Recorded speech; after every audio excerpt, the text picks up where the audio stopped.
Multitasking. You do it, I do it, we all do it, we all love multitasking, and I think all of us think we're pretty good at it too.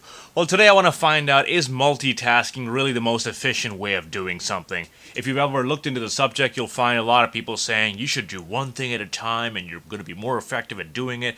Doing two things at the same time is not efficient. Well, today I want to run a few experiments on myself to actually see whether multitasking is better than monotasking. Now, in this experiment, I'm going to have 4 minutes and I'll do two different things at the same time. I'll be writing a story and I'll be counting backwards from 200 at the same time. And what we want to see is, how does this affect the task at hand if I'm doing them together or if I'm doing them separately. So let's start doing it at the same time first, and let's see how this story turns out. Alright, I'm going to put the timer on. Let's get started. 4 minutes on the clock. 200, 199, 198, 197, 88, 187, 158, 135, 1... Alright, that's 4 minutes done. I gotta say, this was a lot harder than I thought it would have been. I couldn't really write the story down while counting. I had to slow down my counting and then write the story.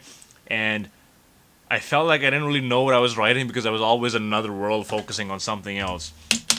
Okay, so this is what I came up with. This is what I wrote down. And this is what my story looks like. Today, I wanted a cookie. I was really hungry. I hadn't had breakfast. I was really grumpy. After getting the cookie, I felt better, and then it was time to get my work done. I put away the cookie jar, and I began to do all the work I should have been doing in the first place. I had a lot of work to do. It was really difficult, but eventually I got it done. I was really happy about this. My day seemed to be getting a lot better. I was no longer getting, and then the time cut off. And I'm pretty sure a third grader could write a better story than I did in 4 minutes, so clearly my attention wasn't that great. Now, clearly multitasking didn't really do wonders for this story. So let's try the same thing, but this time I'm going to try to count backwards from 200 first, and then I'm going to try writing a story. Let's see how that goes. We're going to do 2 minutes each. Alright, and we're going to start now. 200, 199, 198, 197, 196, 195, 194, 193, 192, 191, 190, 189, 180...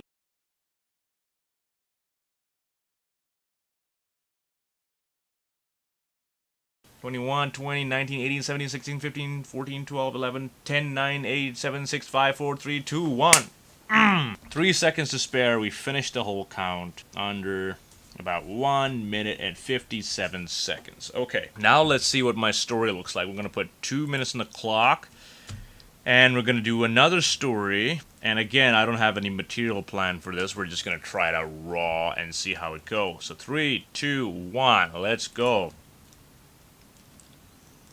Alright, second story done as well. And right off the bat, when you look at both of them here, this is the first one I wrote while I was multitasking, and this is the second one. You can immediately see the difference in writing. Now, my writing isn't great in the first place, but look at it. This is absolutely horrendous. Well, this is at least a little bit more tolerable. So I guess when you're writing really fast, or when you're under pressure of doing something else, you're just not really paying attention to how organized your writing looks. At least that's what I've learned. This is my second story. I woke up in the morning feeling the need to do something outside my comfort zone. I grabbed my keys and left the house without a purpose. I tumbled upon a nearby trekking trail and I followed it, only to find out that it was 8 kilometers in distance. Regardless, it gave me the sense of discovery and spontaneity. There's enjoyment in finding things you never went out looking for in the first place. This was a great day. Now, I did this in half the time I did the other story in, and it does not sound like it was written by a third grader. Maybe a fifth grader, but not a third grader for sure. Having done these few experiments, now I know that I'm not as good at multitasking. Having done these few things, I now know that I'm not as good at multitasking as I thought I was. My results from the test clearly demonstrate that, and I tried a few more tests along with it online as well, and I got very similar results. I guess it just goes to show you can do a lot of things at the same time, just not do either one of them as well. And I think the brain always wants more and more stimulation, and because of that, we just want to do multiple things together. I do think there are exceptions for this, like if you're on the treadmill listening to music, you're not actively using your brain to do either one of them, you're kind of just doing them in the motion, and it just works out well. And maybe you're someone who can do multitasking a lot better than other people. Try the test yourself, see how you do. Maybe it'll work out, maybe it won't, maybe it'll change your philosophy on multitasking. But at least for me, I'm going to try to focus more on doing things one at a time, because you can clearly see that I'm not really good at doing multiple things at the same time. That's all I got today. I hope you got some perspective out of this, and I'll see you in the next one.